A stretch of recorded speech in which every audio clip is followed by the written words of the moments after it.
I'm back.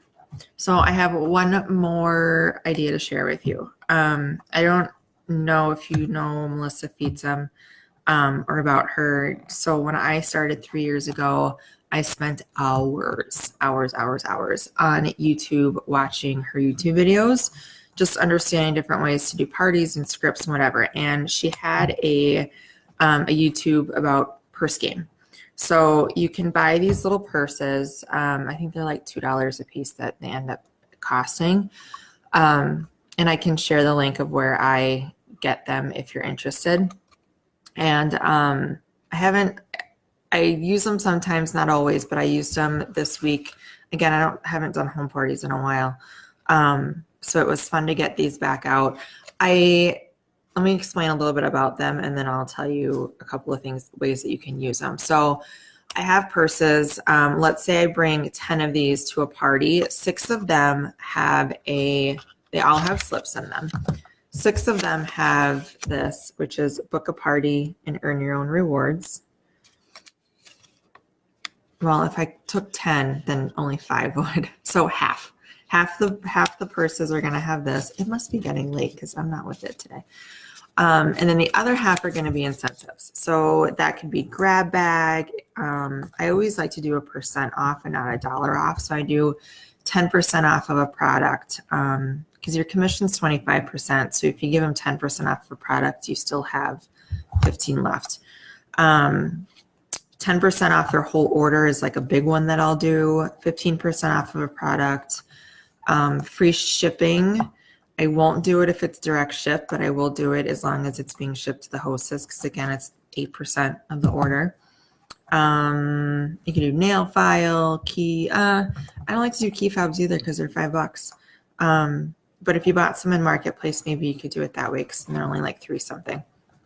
So don't make it super expensive. It's meant to be fun, but not break your piggy bank. So 2 ways I've used these in the past. I've done where like I'm done with my script and I have them in a container or whatever. And I say, okay, we're going to play a game and it's going to be our purse game and you can pass or play.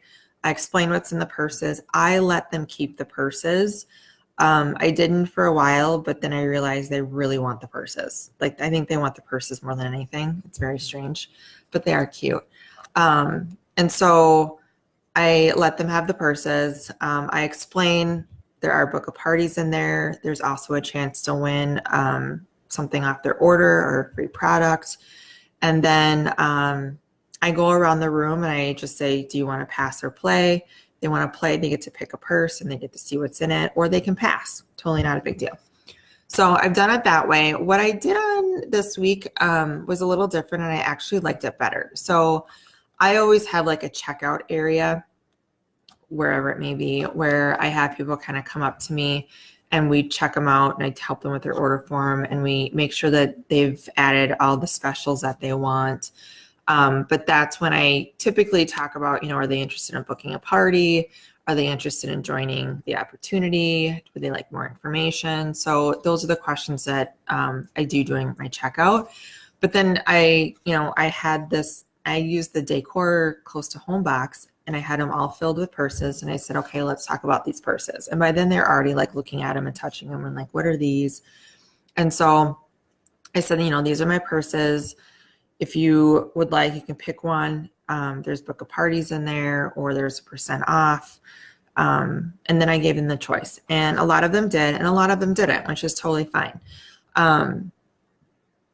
So that's another way that you can do it. And it's more like on the side, and it's more one-on-one while you're talking about their order and potentially booking. I liked doing it that way better because when they were like, oh no, I don't want to book a party, I was able to ask them why, or, kind of what were the stumbling blocks that I had to get over to do it. And so I preferred it actually talking about these one-on-one than as like a big group game. So this is my little book a party purse game. If you want any more information or you want to know where I got them from, let me know, but I highly recommend. I know Katie Wilson uses these as well, and we've always had really, really good success with them. And even if you don't buy these, you can actually make these. I've seen them on Pinterest and YouTube. And I think Tanya actually has tried making these.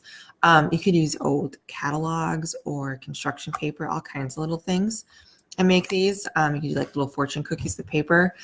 Be creative. You can also do just blank envelopes and just, write on like envelope 1, envelope 2, and envelope 3 and kind of number them. You could do that too. So any questions, let me know. Talk to you guys later. Bye.